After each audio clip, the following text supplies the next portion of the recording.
Hello, welcome to my second game of the day.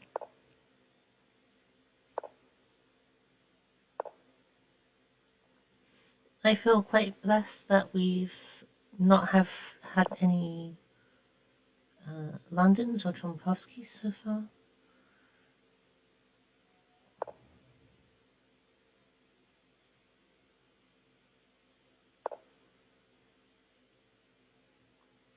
Okay, we play another Ragozin.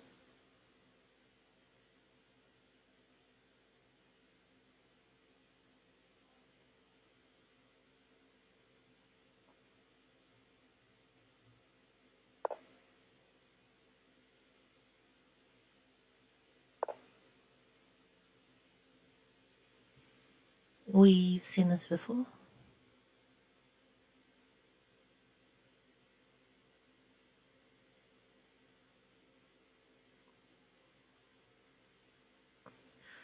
This line you can also, of course, get out of an Imzo-Indian, where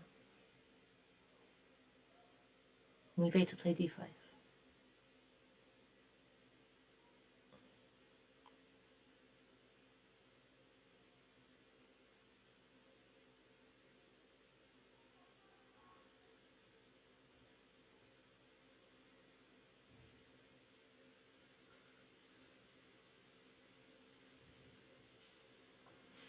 Here I decide whether or not I give up the bishop, because I can just drop it back to e7, and there is some chance I do this.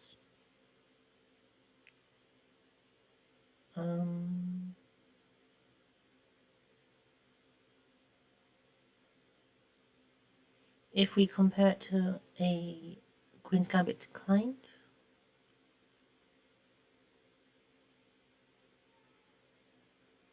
I can argue pretty reasonably, I think, that this bishop is committed to not being active, and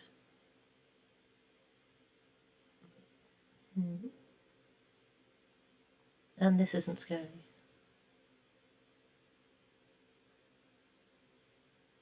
I think I'm fine with dropping the bishop back.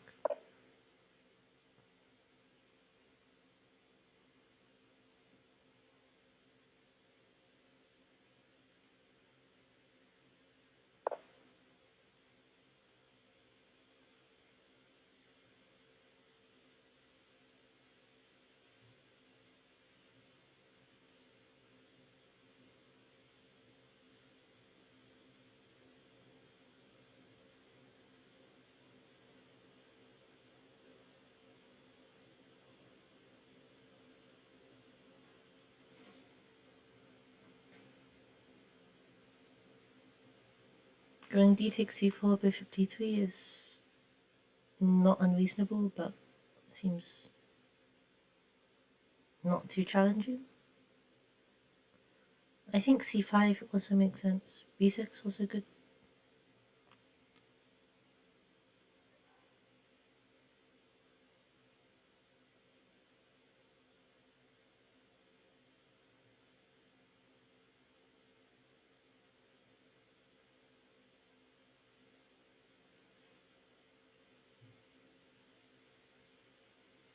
I think I'll be relatively happy to delay taking on d4. So if I develop while not doing that for a while, so b6.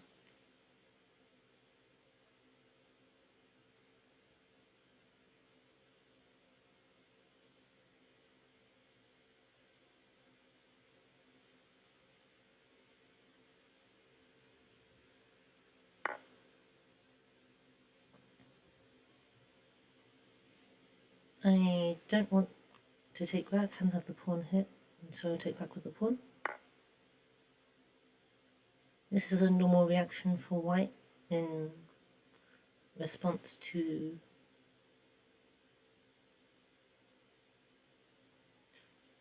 b6, as the bishop is then no longer gets a nice diagonal here.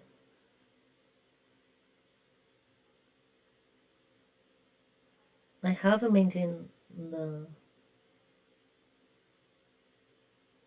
a pawn on d5, and and we still be happy?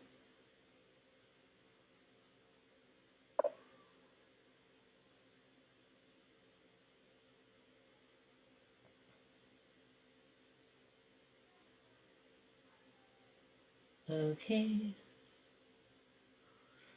I can't challenge the knight immediately as it hops here. F4 is probably a follow-up that white can continue with. Knight b to d7 seems interesting, but probably not good.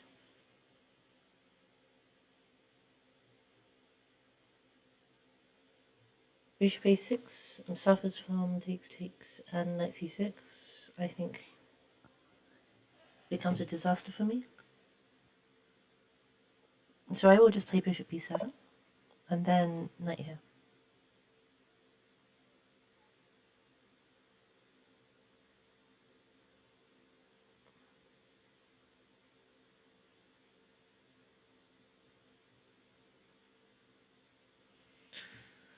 Or c5. c5 also seems reasonable.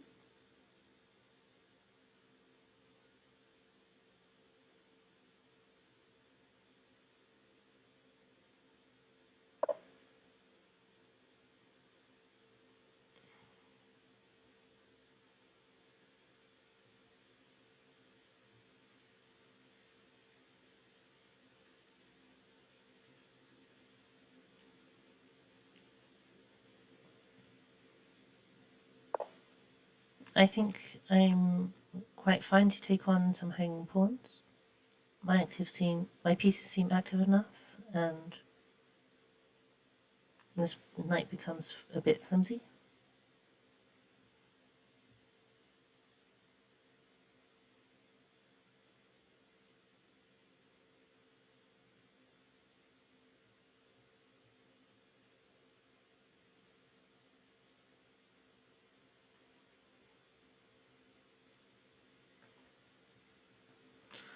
I think probably I want to develop here next, which pressures twice.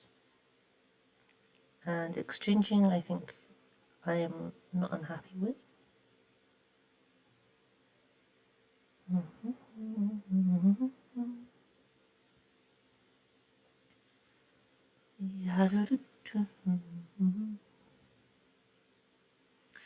So if I was white, I will try to find the best way to develop this bishop here.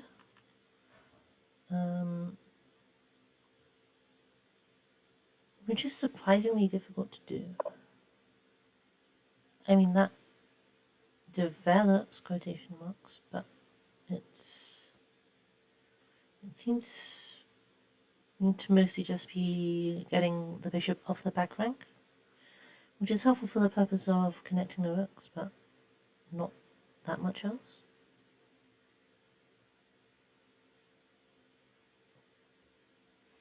Now that this is blocked and clogged up, I'm a lot more, even more confident taking on hanging pawns or an isolated pawn even.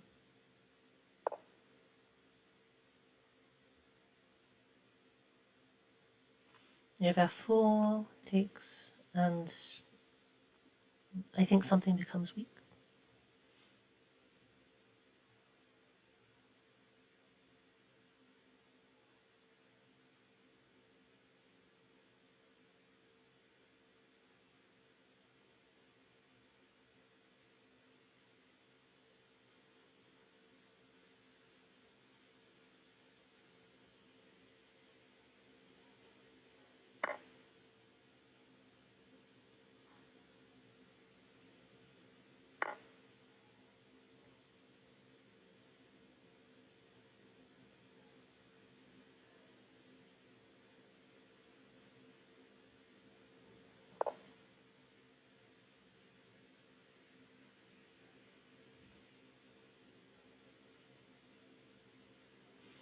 Now I have quite a few options. I can just take this, symmetricalizing the structure. I could also maybe push my majority on the queen side, which seems quite ambitious and fine as well. So I think that's my first option. The second option is to take, which of course opens this bishop, but there's no way white has anything.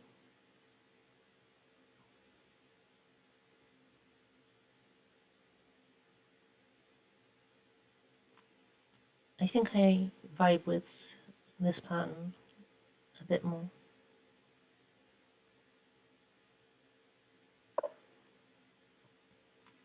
White can set up this, but there's no bishop to remove this, and I control the square more than once. Yep.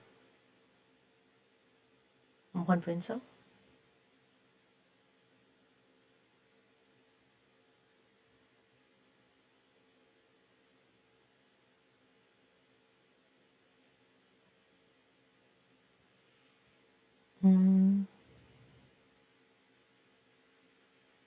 I think pushing here is fair.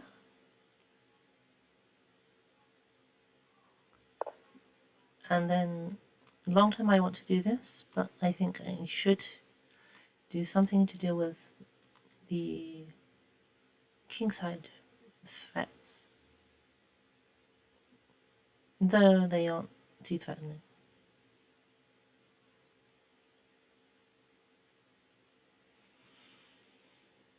Yeah, where did white go wrong? I'm not quite sure.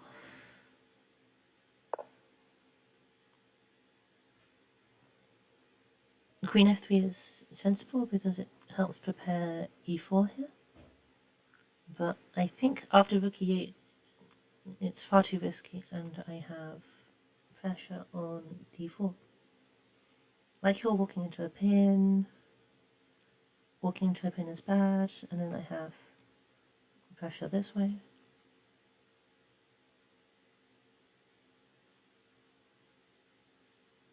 Basically, I don't believe in it.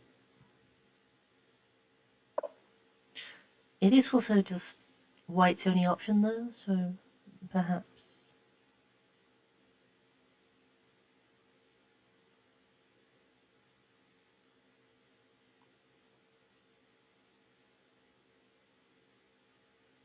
Well, e4 now, I take. And then after any capture, I just take on d4.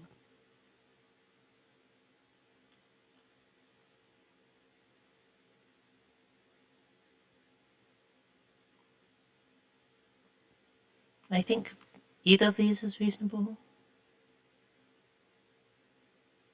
I don't have a huge preference for either of them. I guess this one's more active, but having this contact is nice.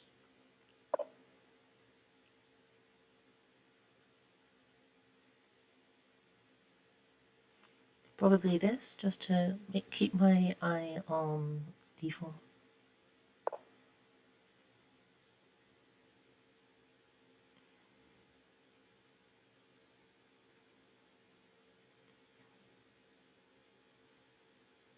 I could play queen e7 next, and it's very funny if I do so, I think.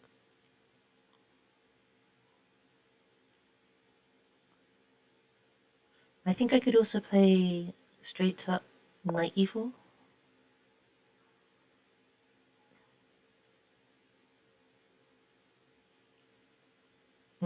This surely drops the d4 pawn though.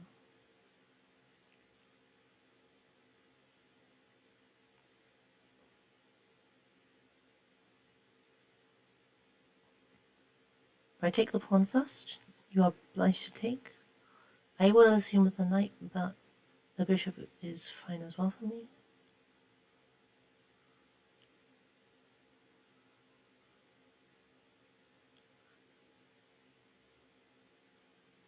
Like taking back with the bishop, I'm happy to have the bishop here. So I'm going to keep taking back with the knight. Take the knight, take the bishop, take with the bishop. Take with the bishop, take with the rook. And a rook defense, I guess.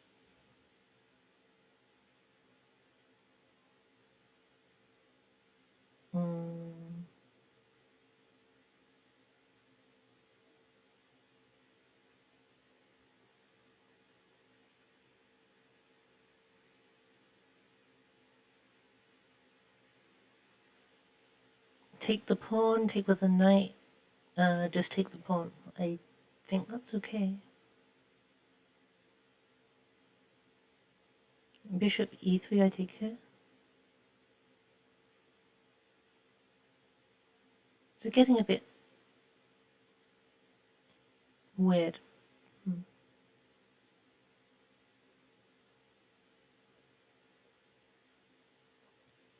Okay, let's briefly consider what happens if I don't take here. e5, I can't allow e5, so let's just take.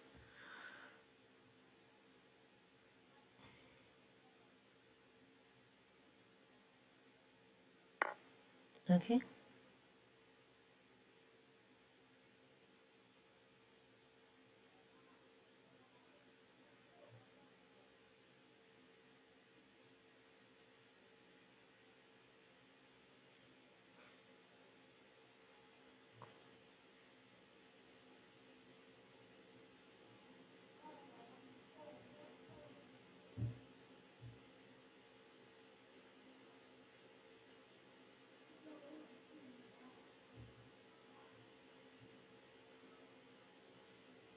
I might not have anything better than just to go for all these trades.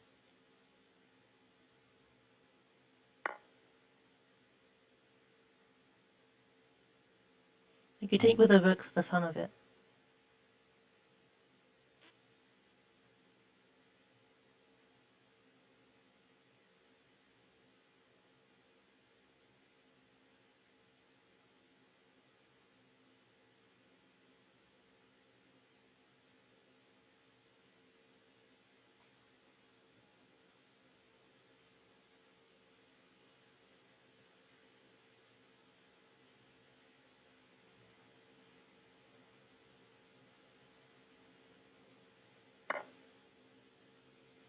I have to deal with this, that somehow. White is obliged to take back with the rook here.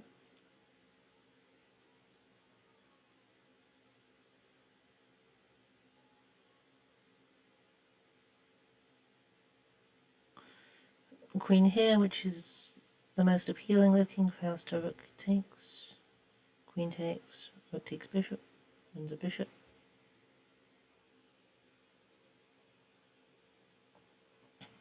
So there's some other way of just connecting the rooks, I think.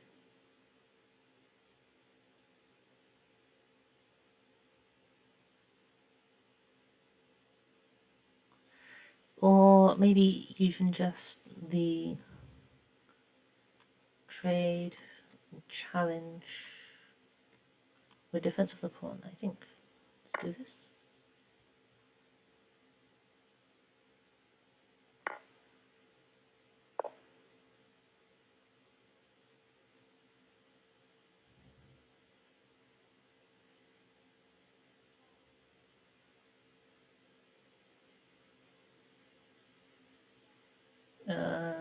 White should probably play rook e1, which is fine. I feel like I'm forced to trade, but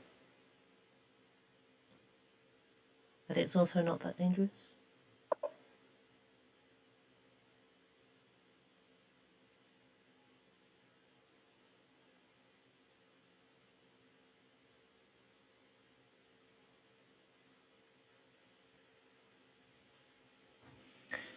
Queen b7 is interesting because it shows that White does not want to trade. Most likely just wants to go for rook e1.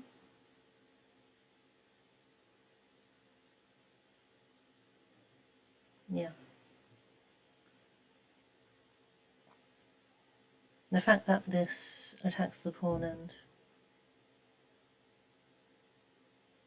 is just kind of annoying. I think I want to just play a6. Why want to click the queen away more?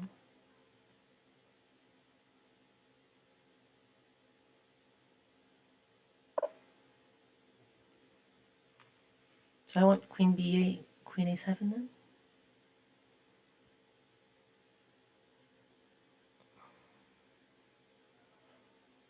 Or even queen c8 instead, because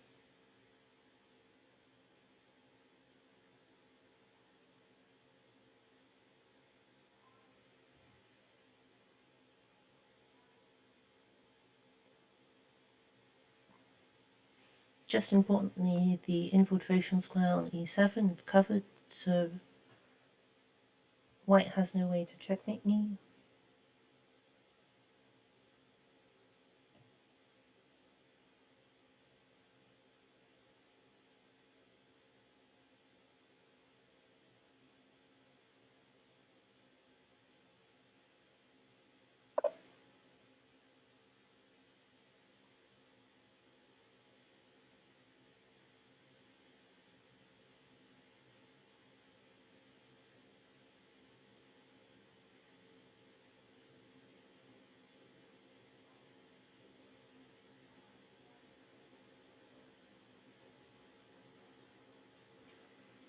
I think I'll go for queen c8 and then rook e7.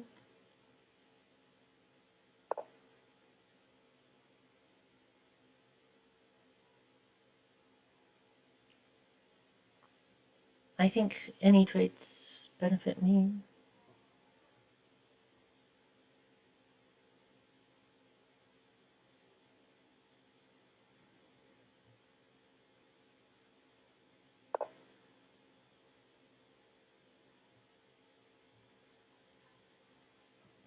Keeping an eye on my rook.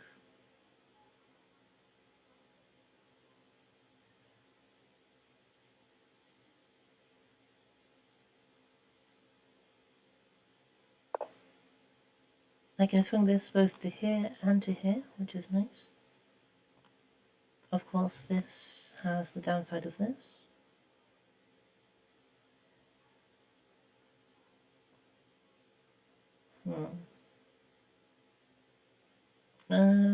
White might have b3 here, which is annoying, definitely.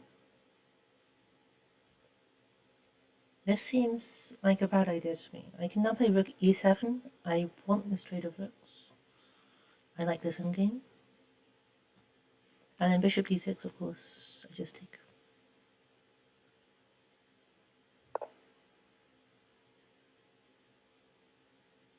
This doesn't blunder material for me, so...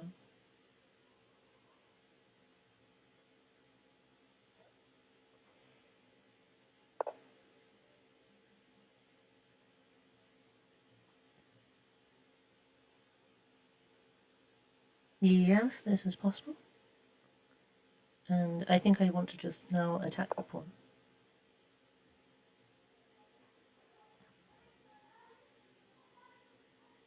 And a5, b4, c3, I think is very serious. But I don't think winning. Just not comfortable to deal with.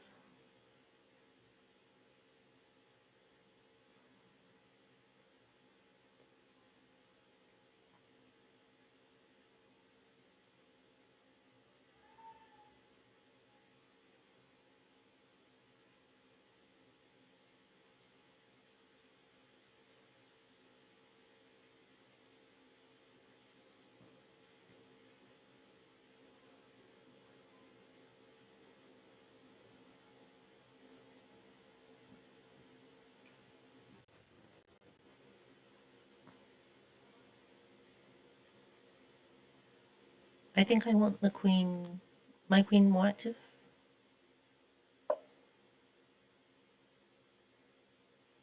This is annoying way of white trying to find counterplay. I think it's reasonable. But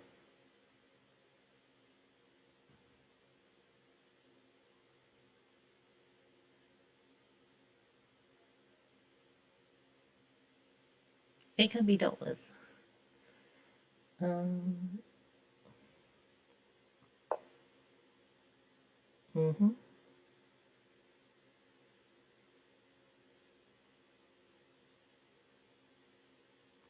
This though commits a lot.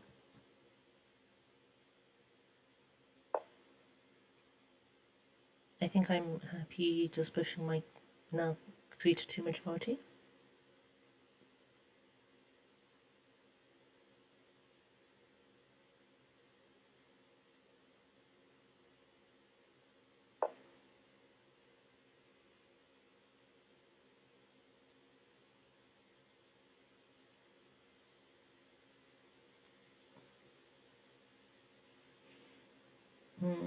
If I allow h6, h takes, that I won't suffer. As in, I won't allow that. So I think I have to go h6. If queen here, I think rook is good.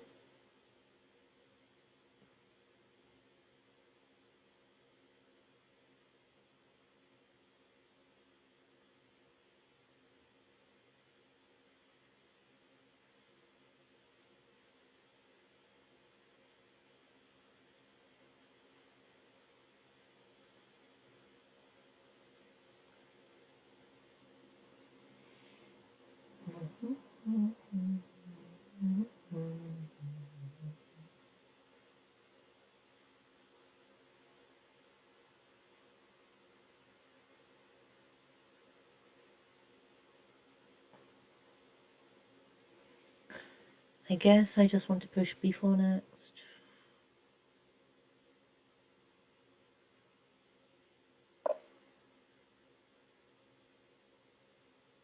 Okay, now b4 would hang c4, so I don't want to do that anymore.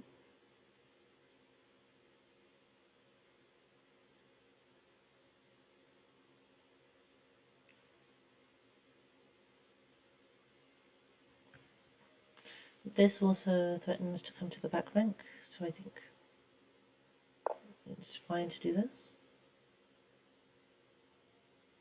Rook e7 I think is also a sensible idea.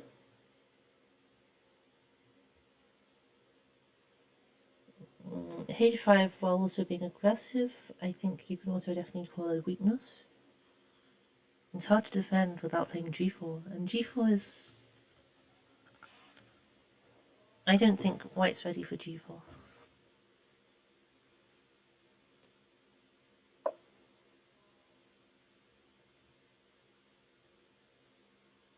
I entirely forgot that this pass pawn could keep pushing. So I suppose...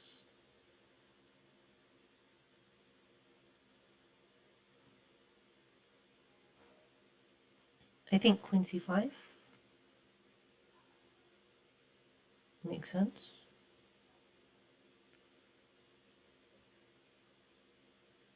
Well, queen c5, queen e8. Yeah, I don't want to let that happen.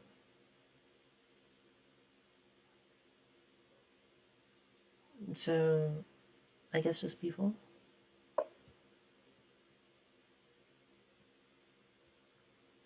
I have been doing a terrible job of pushing this majority. Well, this pawn's gotten all the way down to here.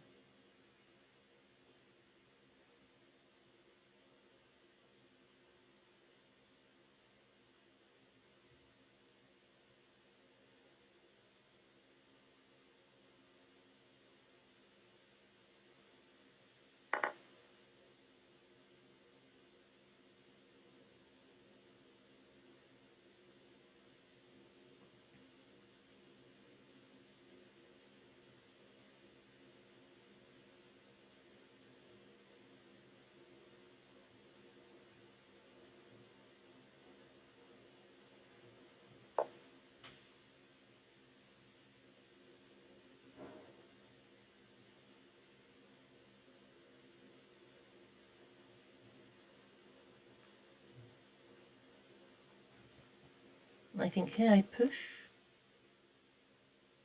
Push takes. Perhaps not push then.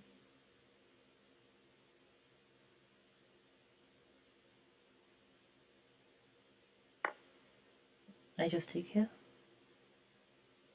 And white eventually takes here. I guess I lose this pawn.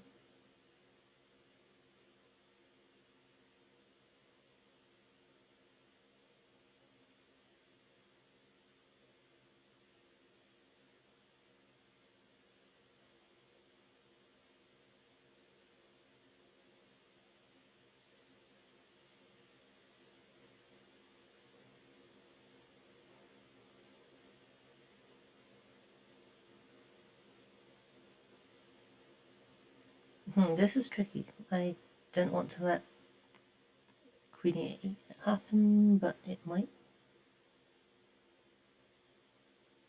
If I go queen b8, rook takes.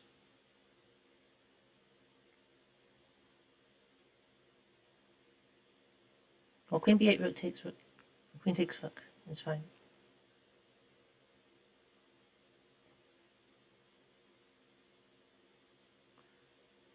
Check. But I'm fine with any checks.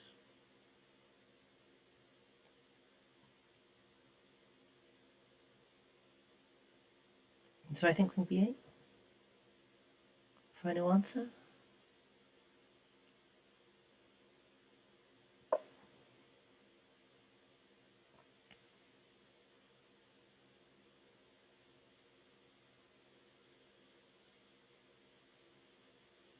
Now trades, queen takes. I thought I had queen blocking, but that drops the rook. So instead, I think still queen takes. And then I probably am forced to play g6, which isn't ideal.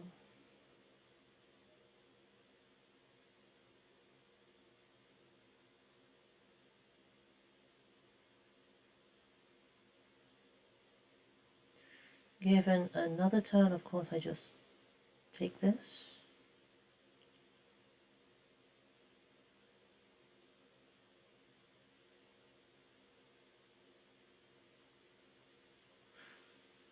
There's not really too much reason not to take this with the rook.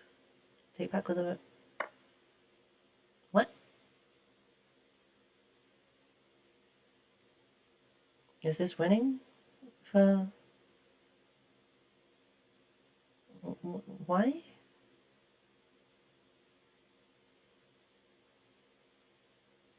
Oh, queen here check, I guess is the hope.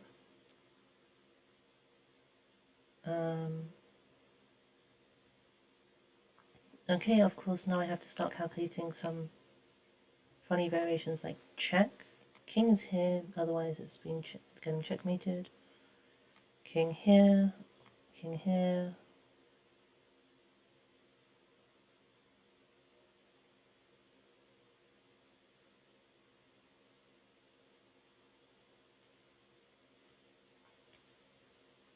I feel like I have to do it. Whatever it is that happens now.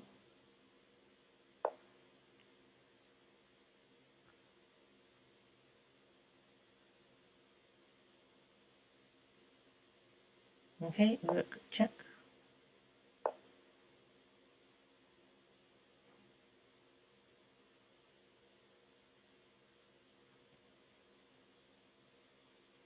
I feel like queen d6 makes sense, as does queen b8.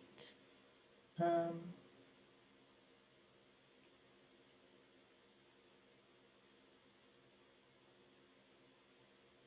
not sure what my additional point with queen d6 is though.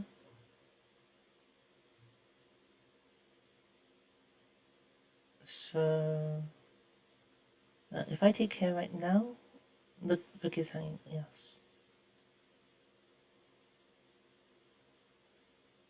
So queen here.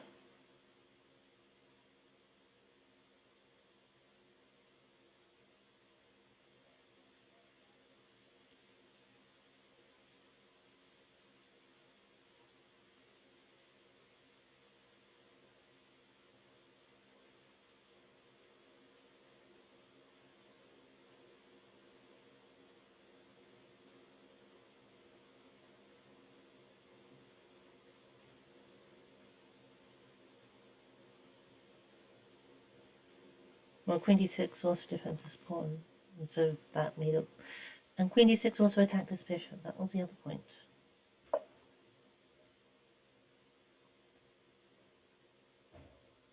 Now, bishop here. You have queen check, pick up the rook.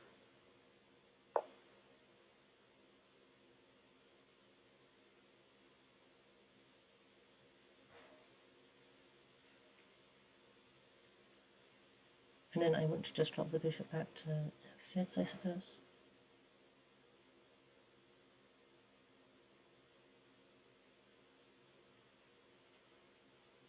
Probably white just takes hands up 2 pawns. It seems a reasonable argument to me, sadly.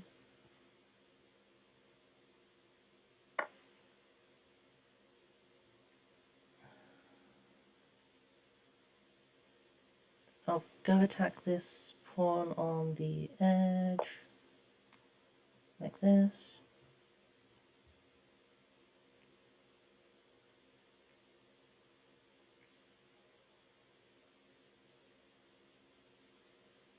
And then bishop drops back.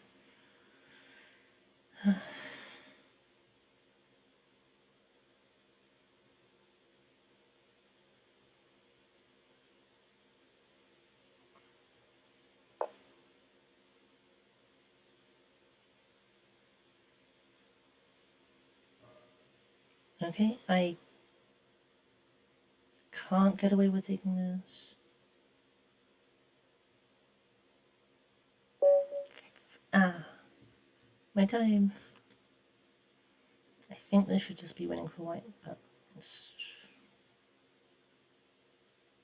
Bishop takes g4. Rook back, and this is drawing. Wow. Okay, I did not see tactics this far. Yeah.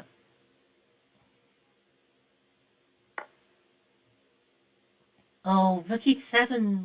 Yeah. That works much better. Yeah, just slowly let white push the pawn. Terrible. Have to stop that from happening, actually.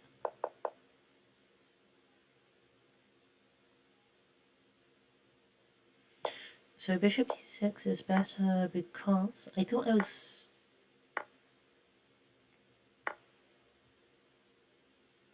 Oh. Yeah, having an extra attacker here and tactics.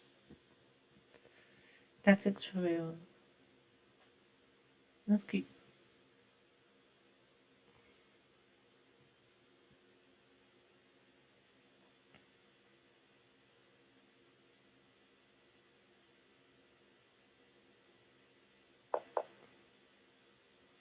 Yeah, probably just taking made more sense, but I forgot everything here. This is fine.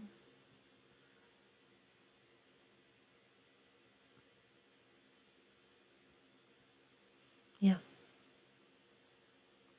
Not the worst game I've played, but time trouble at the end, deciding again, that's sad. But mostly just this whole just waiting for white.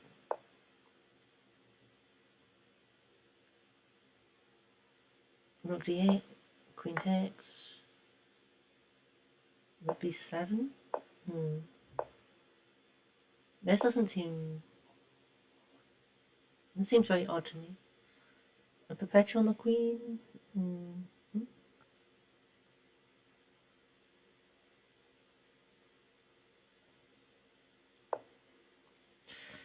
Yeah, just going for a5 immediately, I really should have considered more, as that was my whole hope.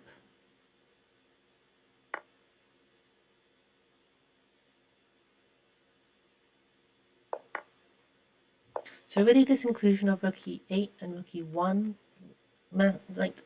benefited white much more than it did me. Which makes sense because I needed to move the bishop again to have the same number of pieces added to control over e4. So I'm carrying on with the plan.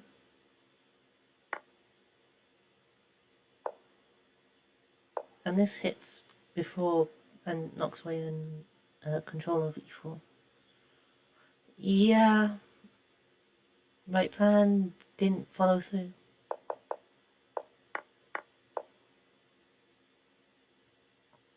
Unfortunate. Okay, thanks everyone for watching, and see you in the next video.